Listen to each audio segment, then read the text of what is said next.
After my last video talking about things that I regret not doing immediately I moved into the UK, I got a few questions asking how to build your credit score, especially as a new immigrant into the United Kingdom. And in this video, I want to share all the practical steps that I've taken in terms of building my credit score with you, because I understand how important it is to have credit in this country because it affords you the ability to do so much more.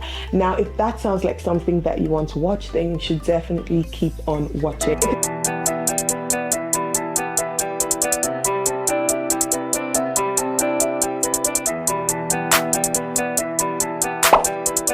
If it's your first time seeing my face, my name is Oyinkan. I would love to have you over here, so please do all to hit that subscribe button down below to join this family. Share this video with everyone who cares to watch it, and without further ado, we're going to jump right into the video. First things first, why is credit important? Why do you need a credit score? Why should you be bothered about what your credit score even says? After all, you can afford all the things that you need, so why do you need credit? This is the question that I had when I first came into this country, especially being from a country like Nigeria where you don't actually need credit to be able to do a lot of things, because the system in Nigeria and the system in many African countries back home is very different. If you didn't have the money in cash, then you simply couldn't access that facility. Unlike in this country, if you don't have the money in cash, and actually many times they don't even encourage you to have the full money in cash, because you can access credit facilities and you can be able to use your cash at hand for other things such as investing and stuff like that. So that's why I took the time to learn about the credit system and how to build my credit score so that it can afford me the ability to do so much more. First thing that you must know is that your credit score is basically like a broad picture talking about your credit history and your credit pattern. Now, when you move into the country, of course you don't have a credit history, and of course you don't have a credit pattern because you're new into the country.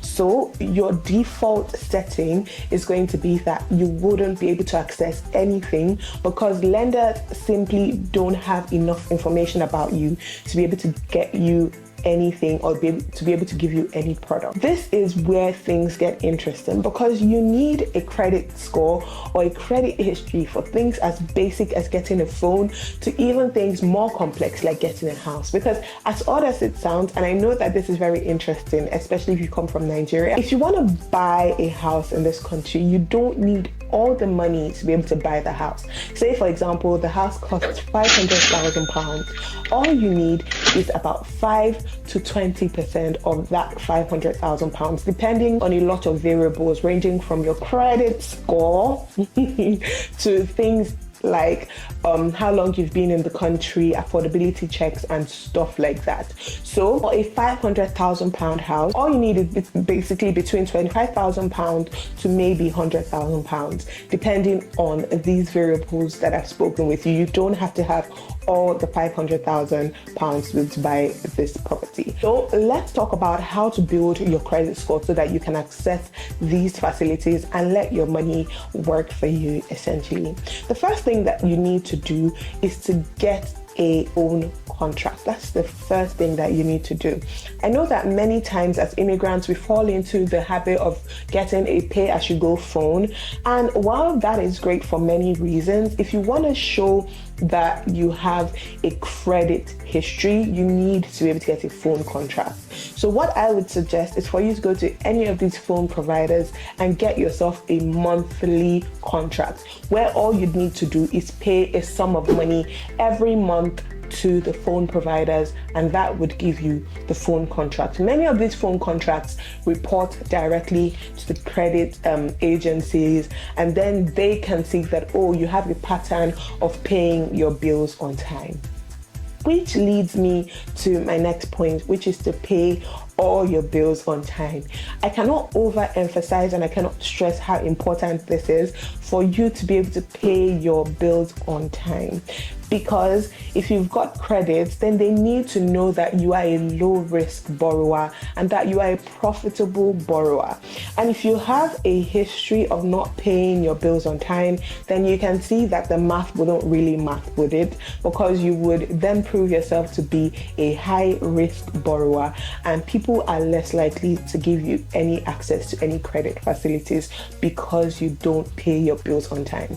Now, I know that many times people say, oh, if I pay it the next day after the deadline, maybe I've paid it on time. That doesn't really matter, because what matters at the end of the day is you paying it before the deadline. So things as basic as your phone bill, if you've got missed payments on your phone bill, it can adversely affect your ability to build a good or excellent credit score. Next thing would be to get on the electoral register.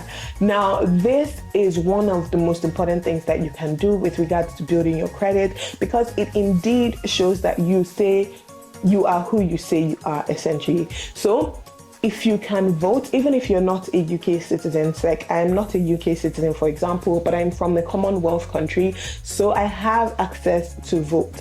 And the first thing that I did immediately, I started thinking about building my credit score, was getting on the voting register or the electoral register.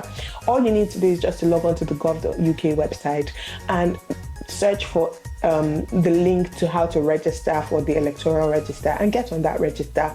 It will take about a few weeks after you've registered for it to reflect on the credit agencies that you've registered to be on the electoral register, and it will make a significant difference in terms of your credit score. Another important thing is that you want to make sure that all your information is correct. In this country, they keep a record of you. They keep record in terms of where you work, your houses, and where all your bills are tied to. So for example, if you've got a phone bill, for example, that's tied to a particular address, you want to make sure that all your address information moving forward is correct.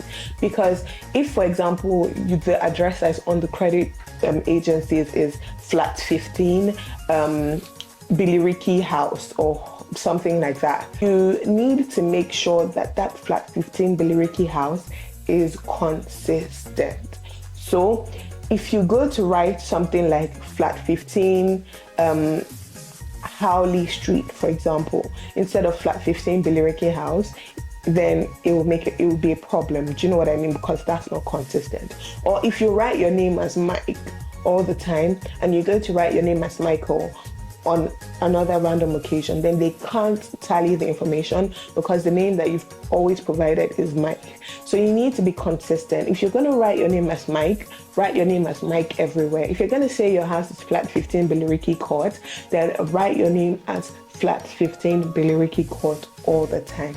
Because by the time you start to switch things here and there, then obviously it makes it less likely for you to be able to access credit. I hope that makes sense to you, because they simply wouldn't be able to tally all your information together. And credit scores really is, like I said earlier, a track record of all your credit history and a track record of how you have behaved in the past. Because if you've behaved a certain way in the past, then it means that you are more likely going to behave in that same pattern in the future. And it just makes you a more profitable person to do business with. I hope that makes sense to you.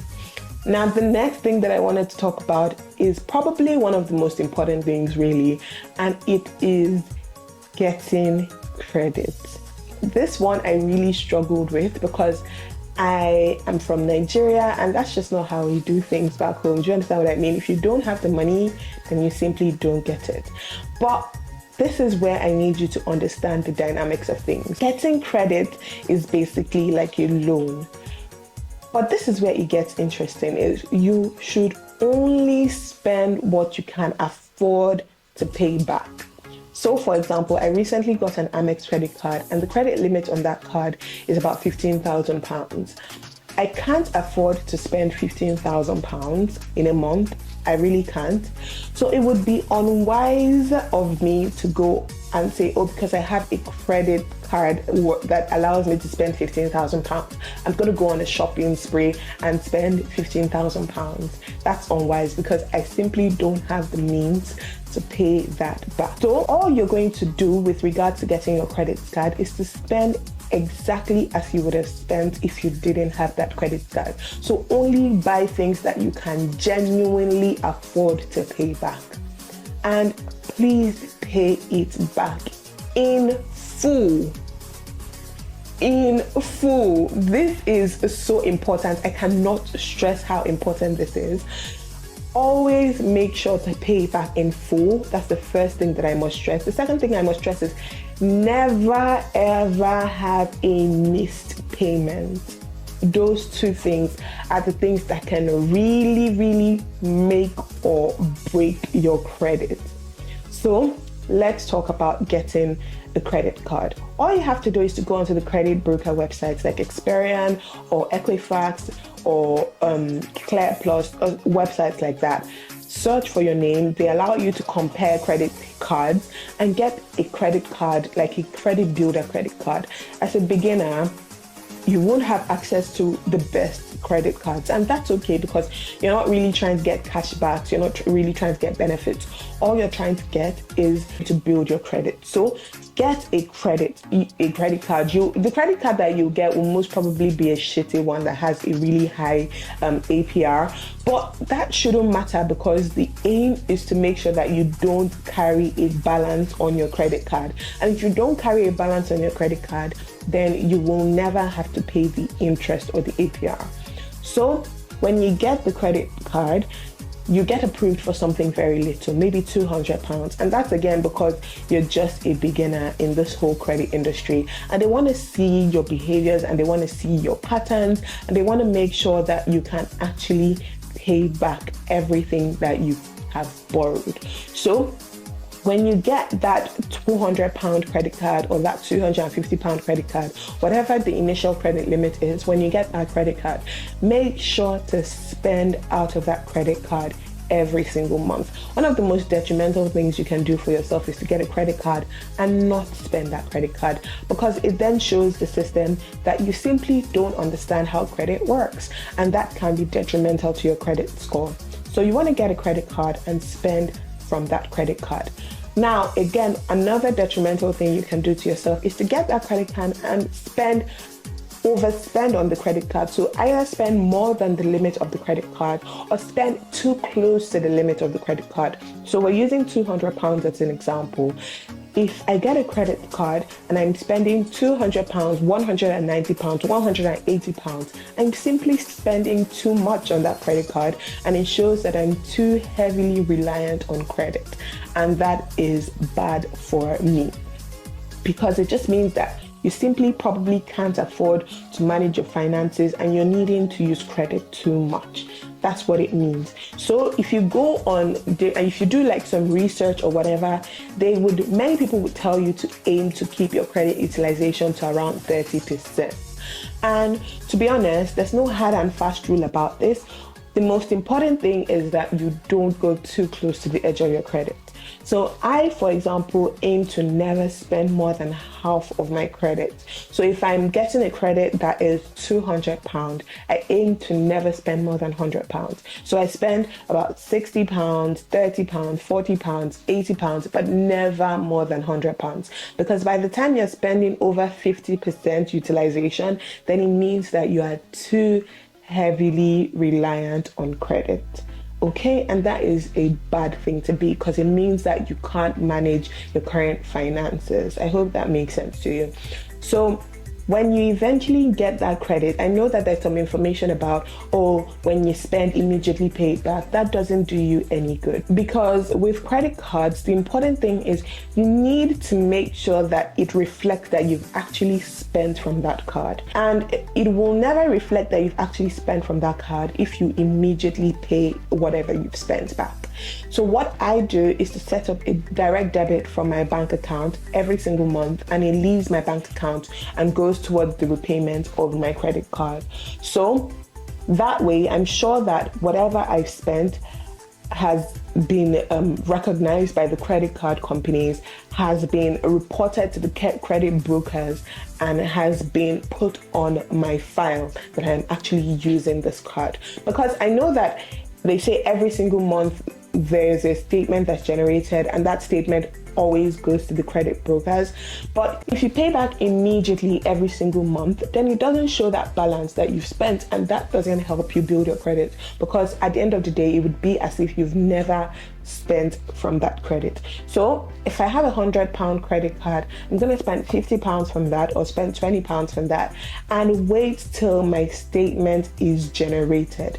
Even after my statement is generated, I'm going to wait a few more days to make sure that that generated statement has been reported to the credit brokers before I attempt to pay it back.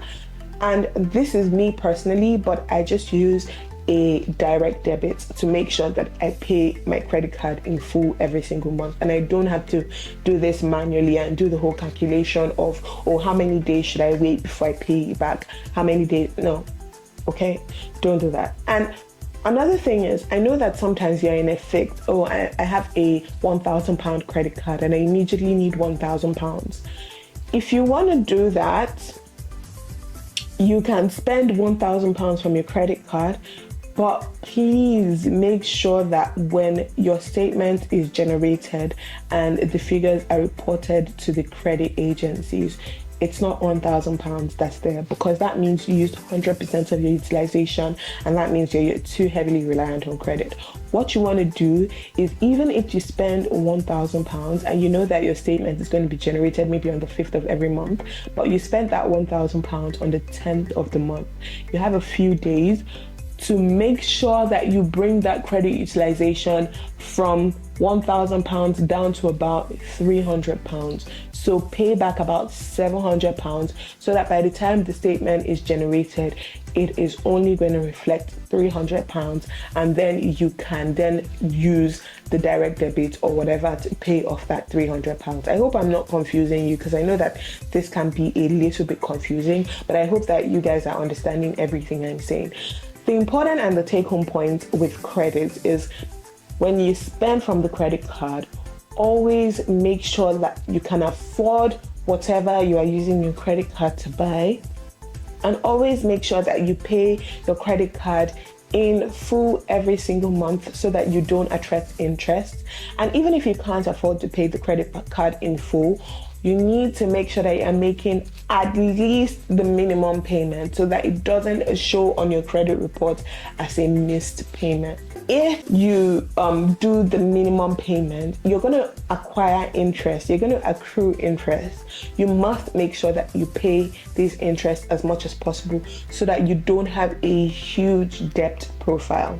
I hope that makes sense to you, because this is really, really fundamental in terms of using credit cards and in terms of making sure that you have good credit.